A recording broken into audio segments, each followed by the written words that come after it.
Bienvenidos a De Chile, Mole y Medicina, espacio dedicado a la medicina mezclada con un toque artístico, una pizca de música, cine y algo más. De Chile, Mole y Medicina.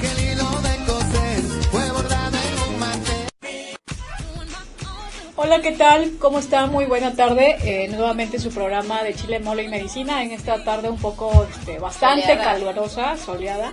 El día de hoy contamos con un nuevo tema y excelente participación de parte del doctor Roberto Cervantes. Él es gastroenterólogo, egresado del Instituto Nacional de Ciencias Médicas y Nutrición Salvador Subirán. Y el día de hoy pues vamos a hablar temas en relación a su especialidad. En la música ya estamos recibiendo varios chats. La verdad, esta vez no lo vamos. Estoy feliz. Sí. La música japonesa en sí, pues con esta toda onda del sintoísmo es. Si les poníamos algo así, pues se nos iban. Está muy bonita, pero a lo mejor no es como de. Exacto, de la tarde calurosa, ¿no? Y aparte, sabes, yo creo que de repente a nosotros nos gusta lo guapachoso. Sí, y la verdad es que yo no soy conocedora aquí Tomás en cabinas y toda la gente de producción, pero pues uno de ahí de lo que voy escuchando me gustó. Espero que la selección les guste. El país invitado hoy por lo tanto es Japón. Además un saludo a la familia de la doctora Purisaca, que sí, les quiero contar. Por ahí tengo genes, pero nada más por ser peruana, doctor, estamos por ahí. Bueno, saludos a todos mis amigos de Perú. Son los ojos de los ojos rasgados. Sí, lo que te y la complexión flaquita. Exactamente. Y como de todo lo que vamos a comentar hoy, pues vamos a hablar un poco también del sistema nacional de Japón. Pues el día de hoy también nuevamente, afortunadamente para el programa, nos acompaña la doctora Beatriz García. Hola, buenas tardes. Ella es radiooncóloga. Y tenemos la fortuna pues porque también va implicado un poco esto de pues, la sociedad de Japón, que ha atravesado varios problemas, accidentes nucleares y cuestiones de radiación. Pues vamos a hablar un poco, tratar de relacionarlo con esto de la participación con el doctor Roberto.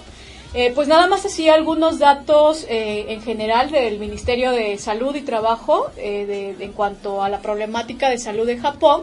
Pues básicamente ubican en datos del 2013 que aproximadamente, más bien de lo que más enferma la población japonesa, tiene como causa de muerte el cáncer en casi un 30%, ¿no? Así es. ¿Qué tal? Gracias por la invitación. Sí, en Japón es uno de los principales problemas de salud. A nivel mundial es la segunda causa de muerte.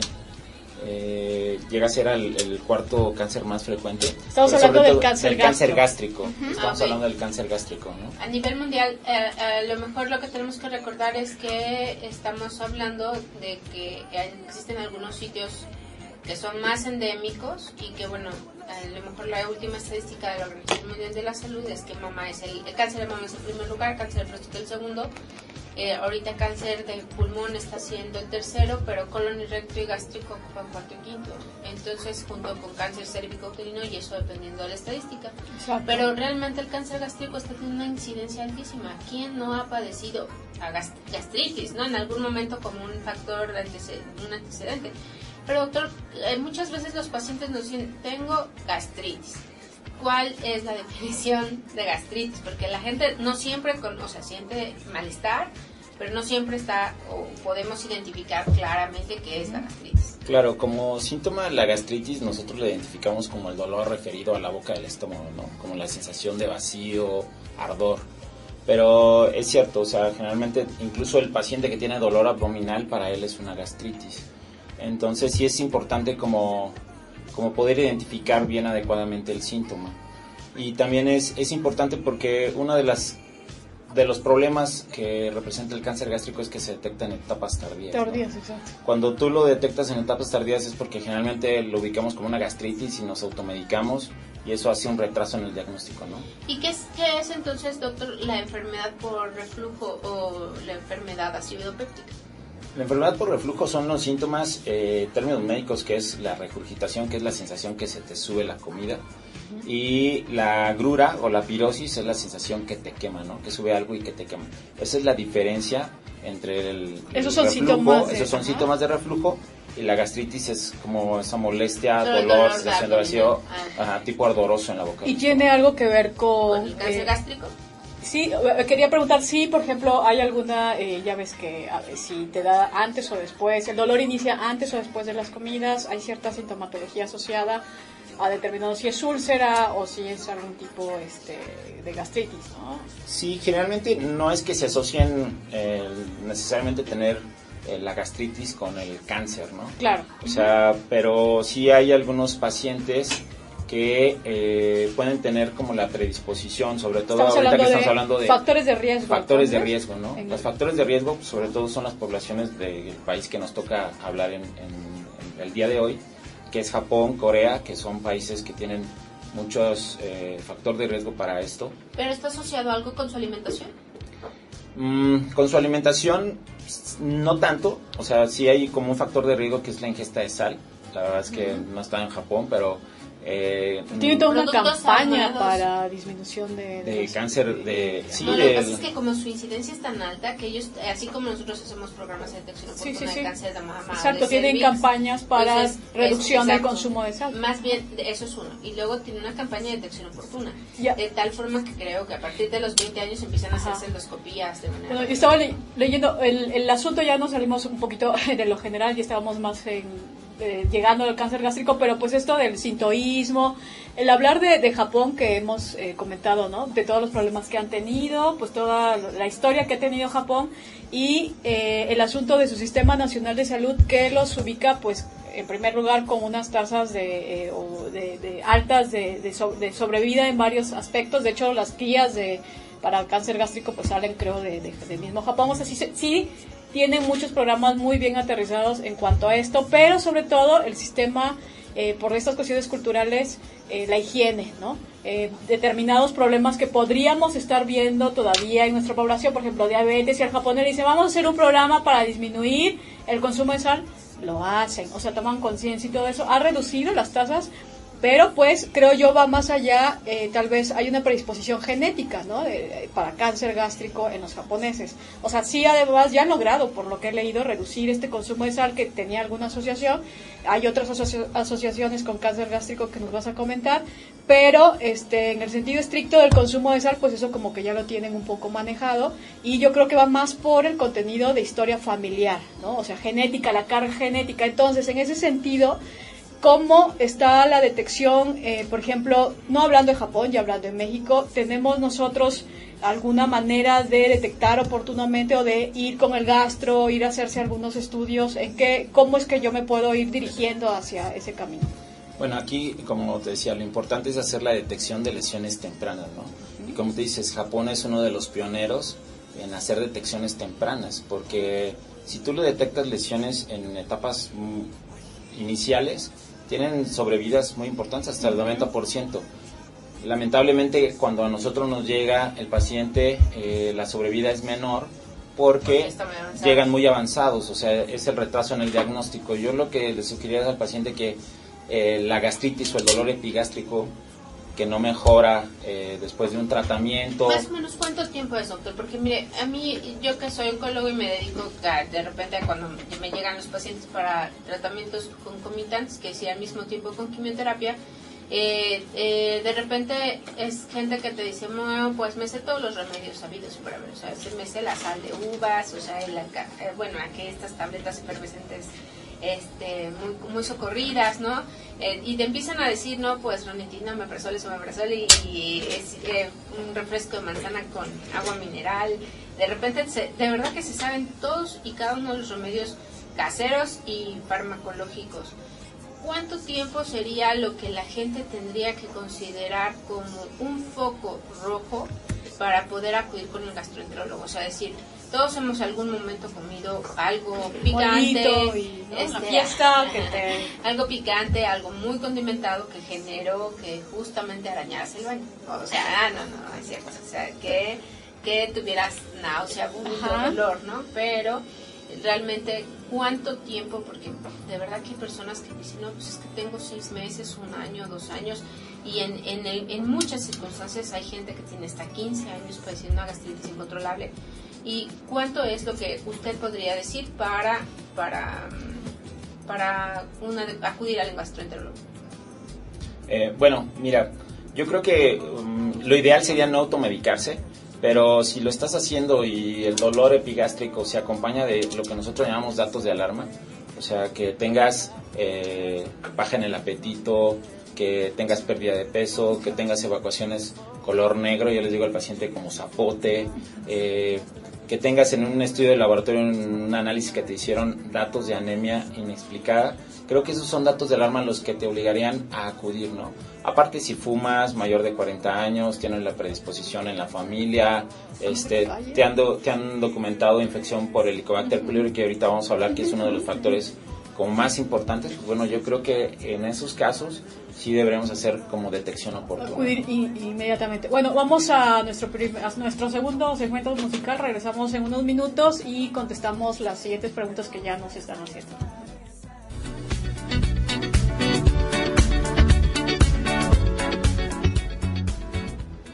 Acaban de escuchar Hitohira no Hanahabira, ¿qué tal? Me salió del grupo Stereophony. Es una, fíjense, una banda que tocaba en la serie esta que no sé si algunos los habrán visto, de este chavo que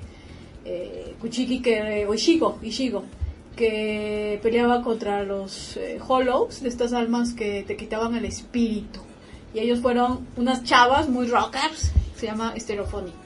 Pero muy bien, regresando a esto del cáncer gástrico, Betty, no sé si tengas por ahí algún par de preguntas. Sí, claro, mira, ya el doctor muy amablemente nos estuvo diciendo cuáles son los dos factores de riesgo. Dijimos que entonces principalmente va a ser asiático, vivir allá, una historia familiar, el consumo de sal, y supongo que está asociado también con los productos derivados de la soya, porque la soya preparada tiene como muchas sales, más si bien glutamato monosódico. Entonces lo ves cuando compras en el súper, dice bajo en sal, porque realmente es salado. O sea, en México se diluye mucho con limón, pero si es soya desde el potecito es salado. Y el otro son los productos ahumados. Y bueno, nos está diciendo cuáles son algunos síntomas en los cuales ya son estos síntomas pivote en los que nosotros nos hacen ir al tener una sospecha, al gastroenterólogo. Pero bueno, digamos, soy un paciente, llego y digo, doctor, pues es que tiene unos 3 meses, he perdido 15 kilos, no tengo hambre, tengo sangrado y tengo dolor abdominal. Entonces, ¿cuál es el procedimiento diagnóstico para que a lo mejor pudieran ver si tengo o no tengo cáncer gástrico? Bueno, generalmente, pues bueno, es la exploración física, pero casi siempre con estos datos es indicativo de una endoscopía, ¿no? Meter una camarita por la boca, revisar el esófago, el estómago, y de acuerdo a eso valorar el tomar biopsias o no para tener un diagnóstico certero. Independientemente de que no encontremos alguna lesión, la endoscopía puede servir para detectar la presencia de Helicobacter pylori, que como les decía es uno de los factores más importantes ¿Y que qué se es el asocian. Helicobacter, doctor? El Helicobacter es una bacteria que tenemos el 50% de la población, sin embargo tiene algunos factores de virulencia. Entonces lo que hablábamos, ¿no? Ciertas proteínas, y si tú eres susceptible, no sé, eres japonesa, pues bueno, tienes mayor factor de riesgo, ¿no? Entonces, de hecho, mucho de la detección temprana va encaminada a eso en Japón. O sea, hacer mediciones del Helicobacter. ¿Y cómo se puede medir el Helicobacter? ¿Hay alguna prueba no invasiva, doctor? Hay pruebas no invasivas, son pruebas de sangre. Hay una que es prueba de aliento. Las mejores son prueba de aliento y biopsia, ¿no? Porque las demás pruebas son inespecíficas. Son muy inespecíficas. ¿Están al alcance? ¿La gente puede solicitarlo con su gastroenterólogo? Sí, generalmente, le digo, por ejemplo, si tienen la duda o la sospecha, está la prueba de aliento, que tiene un costo más o menos de unos 1,500 pesos. Ya la endoscopía, pues bueno, el costo es muy variable, pero sí. La prueba de aliento es como el del que sóplale el alcoholímetro. Sí, y que te dio un déjà vu. Sí. Así de pronto paréntesis y me trasladé. Sí, así es muy similar. Veíamos a Paula en el Torito. Sí. Es similar, nada más que aquí no te dan la bebida, te dan una pastillita. Okay. Te la tomas. Pinta. Si está presente la bacteria, degrada ciertas sustancias, produce una cantidad de gas, la soplas a la bolsita y ahí se miden partes por millón, ¿no? Okay. Determinado número te dice si está presente o ausente, ¿no? Interesante. ¿Y cómo adquirimos, o cómo puede ser que nos infectemos con esta bacteria? La verdad es que es como tan común que generalmente la adquirimos durante la infancia. Generalmente es, a ver, prima, dame de tu paleta. O sea, es algo que nosotros la tenemos como flora. Sí. O pero sea, no a es todos. Flora normal. No flora normal, pero no a todos los pacientes que tengan Helicobacter pylori les va a dar problema, ¿no? Claro. Siempre debe haber como la susceptibilidad. Exacto, eso íbamos. Y de susceptibilidad, perdón, de género, hablaban también por ahí de grupo sanguíneo. ¿A quién les da más, hombres o mujeres? ¿Hay alguna asociación? Como el cáncer mismo es multifactorial, ¿no? Que si va sumando, lo que tienes que hacer es detectarlo oportunamente. Ahora, y lo que hacemos mucha incidencia aquí en nuestro programa es la detección, porque sí existe, exacto. Tiene susceptibilidad, pero no esperemos a que lleguen, como dice la doctora Betty, ya en etapas 3, 4 avanzadas, ¿no? En relación al género, por ejemplo, a quienes son más susceptibles, entre las edades, por ejemplo, si estoy pensando en niños, aunque por ahí escuché alguna vez que ya había cáncer gástrico en niños, pero edades, género, ¿cómo es que se comporta el padecimiento? El cáncer gástrico generalmente es más prevalente en hombres, pero también ha cambiado un poco, ¿no? Por esto de que las mujeres fuman también un poquito más, entonces el tabaquismo siempre es un factor de riesgo para todo tipo de cáncer. Entonces ya la relación no es tan notable que más predominante en mujeres o hombres. Sí se presenta, se puede llegar en edades tempranas, no necesariamente niños, pero sobre todo estos casos tempranos ocurren en pacientes que tienen algún otro factor de riesgo, por ejemplo, algún cáncer de colon que se presenta a edades tempranas. No sé, tu papá o tu abuelo que tuvieron cáncer de colon a menos de 50 años, pues bueno, ahí sí se recomienda iniciar la detección en forma temprana para detectar cánceres tempranos que pueden estar asociados a herencia. Si tienes historia familiar de algún padecimiento tipo tumoral del tubo digestivo, ¿no? ¿A qué edades es recomendable que tú vigiles? Si estamos hablando de esta historia familiar, ¿no? Si existe la historia familiar, se recomienda que a partir de los 18 años, incluso 20 años, inicies de forma oportuna. Pero estamos hablando, la verdad, del 5 al 10% del tipo de cáncer gástrico. El grueso, que es el 90% donde se presenta, ¿Es espontáneo. O sea, de repente no había nadie en la familia y aparece un caso en tu familia, ¿no? Es el caso esporádico. Eso se recomienda que a partir de los 40 años empieces la detección oportuna. Entonces, doctor, lo ideal es que en nuestra cartilla, digamos, de detección o de en ese grupo etario, diagnósticos, lo que pasa es que te voy a decir que en los Estados Unidos parte del protocolo de screening nacional es realizarse una endoscopía cada 2 años a partir de los 30 o 35. Entonces, en México tenemos como screening nacional pues la mastografía, que hay mucha controversia que si es anual o que si es bianual, pero realmente nosotros como oncólogos siempre vamos a recomendar que sea anual. El Papá Nicolau, que es anual a partir de que se inicia la vida sexual. La determinación de antígeno prostático por sangre, que es anual, de la misma forma. Y pues no estaría de más en algún momento también realizarse una endoscopía por ahí de tal vez cada 2 años o cada año. ¿Usted cómo ve? Sí, retomando la parte de Japón, que es el líder en esto de detecciones tempranas, ellos lo que hacen es, incluso tienen unidades móviles, en donde va el endoscopista en la unidad y todos pasan y hacen el estudio. A todos les toca a partir de los 40 años y después de eso se pueden extender 2 o 3 determinaciones más con endoscopía para vigilarlo, ¿no? ¿Y aquí en México cómo están las cifras de cáncer? Fíjate que gástrico. No hay como tal una información. Sí hay algunas zonas que son más endémicas, por ejemplo el sur, el Chiapas, es una zona en donde sí se detectan mayores cáncer gástricos, sobre todo también por los factores de virulencia, el tipo de Helicobacter pylori. Creo yo que por la migración que estamos teniendo, la sociedad coreana que se acerca aquí, sobre todo también a la ciudad de Querétaro, los japoneses que están llegando, puede haber un cambio Claro. en algunos años. Para que nos entiendan, pues esto que habla el doctor, factores de virulencia, son todos pues como organismos vivos, que son los microorganismos, los que, hablando del Helicobacter pylori, pues también guardan ciertos mecanismos de defensa, ¿no? Y se van haciendo mucho más virulentos, es decir, con muchas posibilidades de infectar al huésped o al hospedero. Entonces se puede intercambiar, como dice el doctor, con esta migración. A lo que habla es de pues por gente que viene migrante de otros países que tiene determinados factores de virulencia que se combinan y pues, se recombinan con los que nosotros tenemos aquí en nuestra población y generan tipos mucho más virulentos. Doctor, pero hace rato decía que no toda la gente que tiene Helicobacter pylori, no toda la gente desarrolla cáncer gástrico. Entonces, ¿hay algún factor directamente asociado que dijéramos, bueno, tengo Helicobacter pylori, tengo posibilidad de tener cáncer gástrico? Sí, o, porque por ejemplo, si dijéramos que hacemos la prueba aquí, los 4 que estamos en cabina, probablemente el 50% tenga antígeno, tenga Helicobacter pylori, y de ahí, ¿cuáles son los que, cuál de los 4 podría entonces desarrollar o no desarrollar? Porque la que hace ejercicio, se levanta temprano, come bien.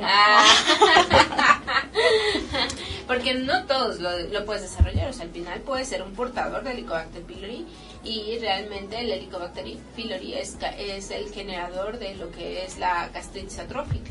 Entonces, y la gastritis atrófica es la causa específica del cáncer. Es que es todo un sistema muy florido que sí. Acuérdense que estamos hablando de cosas multifactoriales. De lo que está hablando ahorita el doctor es en específico de uno de esos factores, que es el Helicobacter pylori, que pues cuando infecta genera inflamación. ¿Y qué es lo que más puede generar? Sí, y generalmente esto lleva tiempo. No es tenemos la infección y al día siguiente nos va a aparecer, claro, ¿no? Lo que sucede es, aparece la infección, hay un episodio de inflamación, nos lleva a una gastritis que nosotros llamamos atrófica, que es como un desgaste de la mucosa, y eso, pues bueno, favorece la aparición de ciertas lesiones, ¿no? Entonces, eso es como lo importante. A lo mejor si hiciéramos por endoscopía y todos de los 4, 2 tienen, pero uno tiene gastritis atrófica, seguramente él va a requerir un seguimiento más estrecho porque tiene una posibilidad incrementada de padecer el problema, ¿no? Muy bien, pues entonces vamos en esta plática súper interesante con el doctor Cervantes, gastroenterólogo, vamos a nuestro siguiente bloque musical. Espero que lo disfruten y que lo entiendan.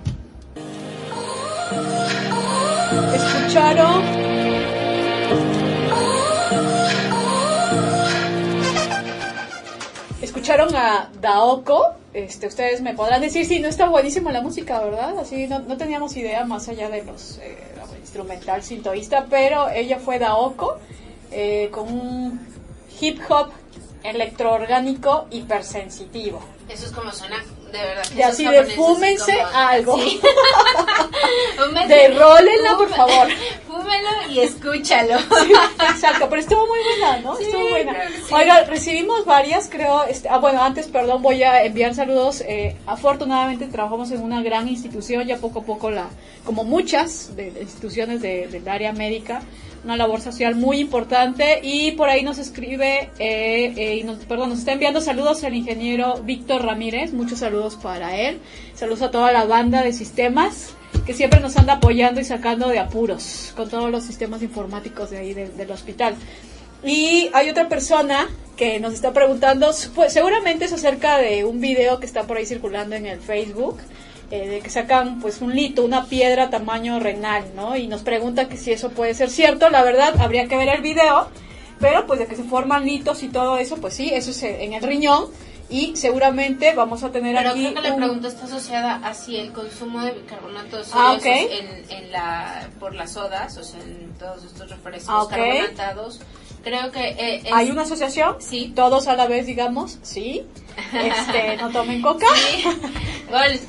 El hecho es que lo que tendríamos que hacer es evitar el consumo de bebidas bicarbonatadas y implementar el consumo de agua libre. Porque sedimento al final. Aunque no es la única causa, existen otras causas. Colesterol y otros factores. Ahí volveríamos otra vez para que esa piedra llegase a formar ese tamaño, o sea, pasaron años, ¿no? Sí, exacto. Claro. Y O sea, debe haber tenido algún problema, entonces también... Pero contestando la pregunta urológica, es que sí, ¿no? Que sí. Bueno, yo quiero preguntarle, doctora, aparte de la endoscopía y de la prueba de aliento, ¿qué otras, o sea, cómo es que sabemos que el cáncer gástrico puede estar solamente localizado en el estómago o invadió otras estructuras? Bueno, ya una vez que hicimos el diagnóstico y que tenemos la sospecha y todo lo confirmatorio, hay varias herramientas. Puede ir, si encontramos una lesión en etapa temprana, puede utilizarse una herramienta que es el ultrasonido endoscópico, que nos va a determinar como la profundidad, ¿no? En etapas tempranas. ¿Qué tanto, digamos, por llamarlo de una forma, qué tan profundas están las raíces del cáncer? Así es, y eso es en etapas tempranas, porque mucho del pronóstico depende de qué tantas raíces tengan, ¿no? Okay. Y bueno, ya cuando estamos en etapas un poquito más avanzadas, lo que necesitamos es realizar estudios de extensión que llamamos nosotros, tomografía, tórax, abdomen, investigar cómo están las pruebas de funcionamiento hepático, etcétera, ¿no? Oiga, como cultura un poco diferente, algo resulta que un paréntesis, les quiero decir que todos alguna vez hemos escuchado que el hacernos una tomografía nos proporciona una dosis de radiación. ¿Se los han comentado alguna vez? Entonces, mucha gente dice, bueno, ¿me puedo hacer o no me puedo hacer una tomografía y con qué frecuencia? Entonces, de acuerdo al Organismo Internacional de Energía Atómica, el público en general, o sea, la gente que no se dedica al tratamiento con radiación, su exposición que puede tener al año es 5 milisievert al año. Entonces, pero una tomografía... Hasta los plátanos tienen Sí, radiación. los plátanos, sí, claro, pueden emitir radiación, pero, o sea, resulta que la forma de medir la exposición es a través de los sieverts y es o sea, el fondo, todo emite radiación, o sea, el concreto emite radiación, pero recordemos que existen dos tipos de radiación, la radiación ionizante y la no ionizante. La ionizante es la que va a tener como un efecto biológico y la no ionizante es como la del celular, el microondas, el foco, o sea, las ondas de radio, o sea, todas esas. Pero bueno, entonces siempre existe una radiación y el fondo natural generalmente está no más allá de 2.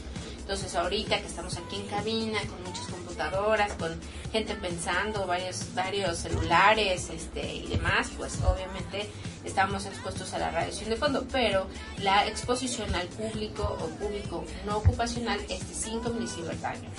Pero existen la tomografía, ¿cuántos milisieverts te da? O sea, cuando hacemos yo soy paciente y me hago una tomografía, son 10 milisieverts al año.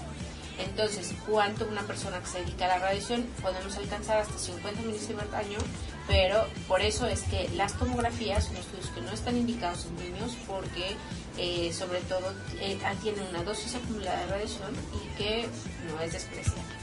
Pero bueno, entonces la tomografía nos va a ayudar a ver justamente qué tan avanzado se encuentra el cáncer y sobre todo el primer sitio a donde puede avanzar la enfermedad es local. Entonces primero serían los ganglios, ¿es correcto? Es correcto. ¿Y en la distancia? En la distancia, bueno, uno de los lugares que les gusta, pues bueno, es el hígado, ¿no? Entonces... Hígado, pulmón. Hígado, pulmón. Entonces sería como de los lugares a descartar donde no exista lesiones a distancia. ¿Y cuál es el tratamiento en etapas tempranas? En etapas tempranas actualmente ya se hacen algunos procedimientos como puede ser endoscópicos, disecciones mucosas, disecciones submucosas. Lamentablemente de repente esas técnicas no están tan accesibles en el país, se requiere de entrenamiento. Y bueno, ya en etapas un poquito más avanzadas pues es la cirugía, desde retirar un segmento o casi la mayoría de las veces todo el estómago. Y bueno, ya tratamientos combinados, ¿no? Radio, quimioterapia.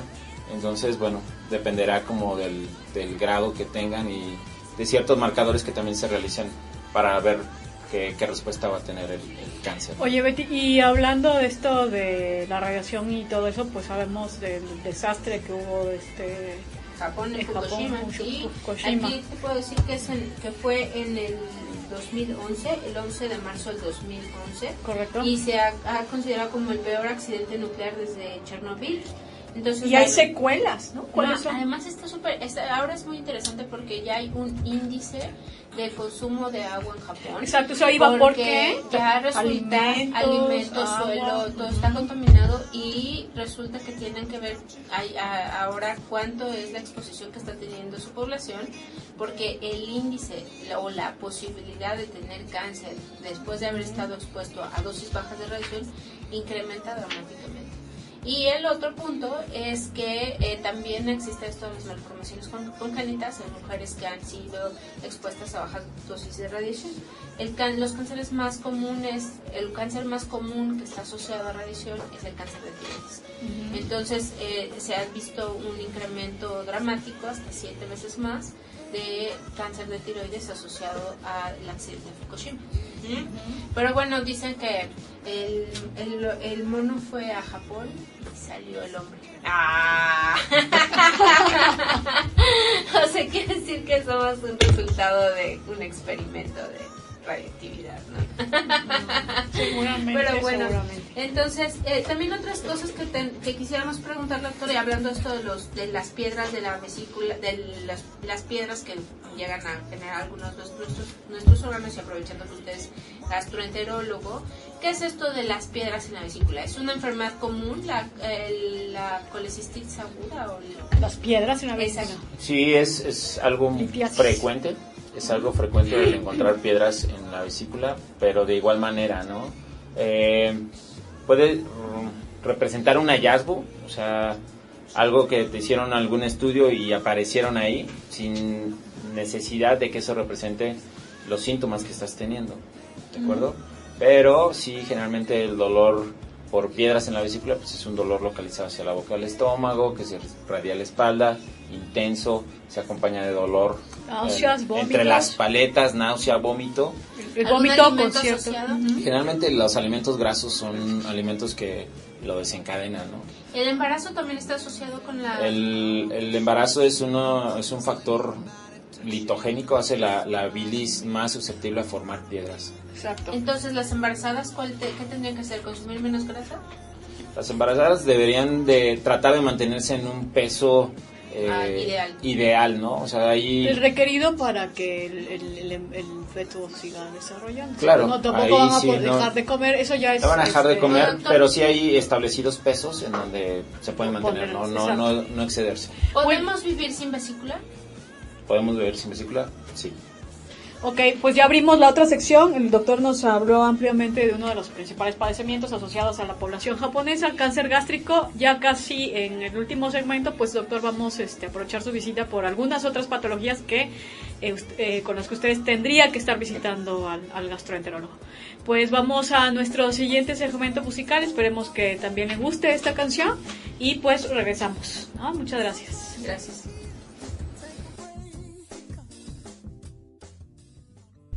Sorry for party rocking.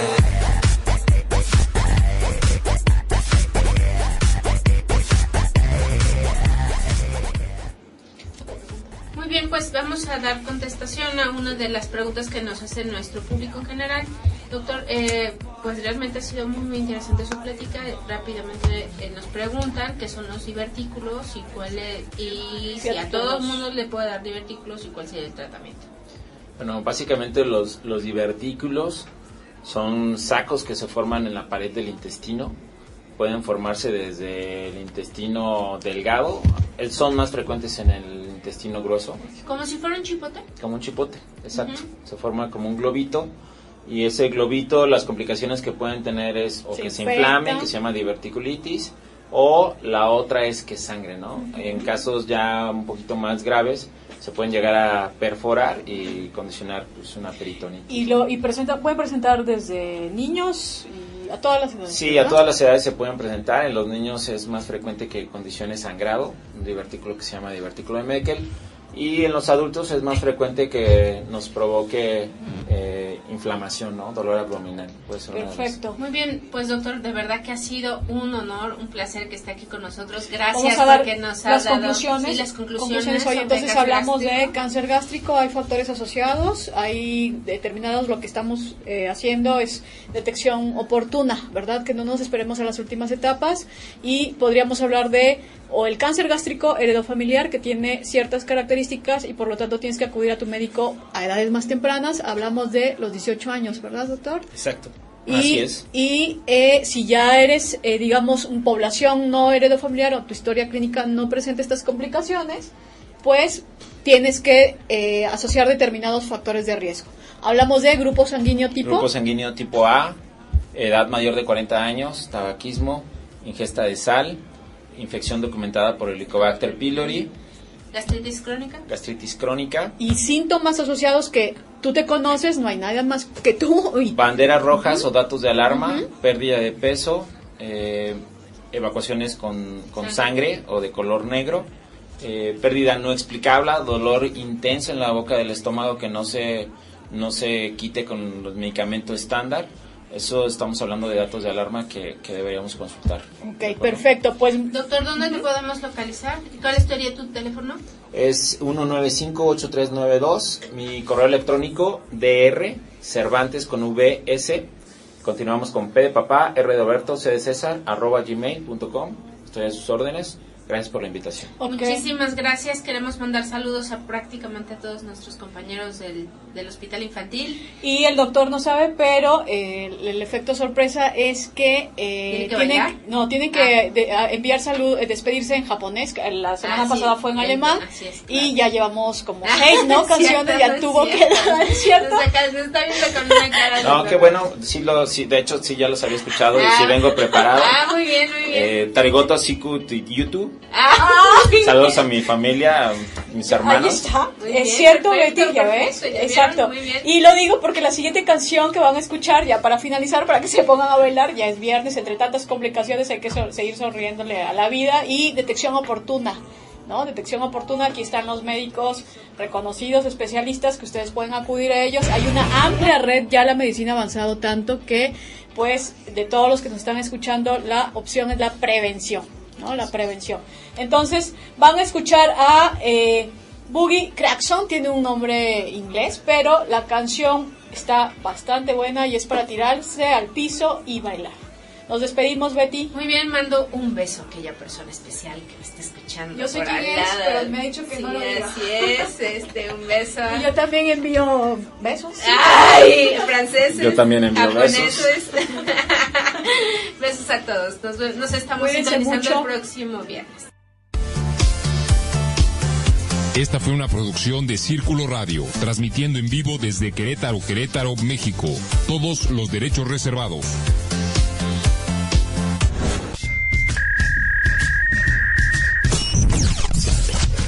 Estás escuchando Círculo Radio.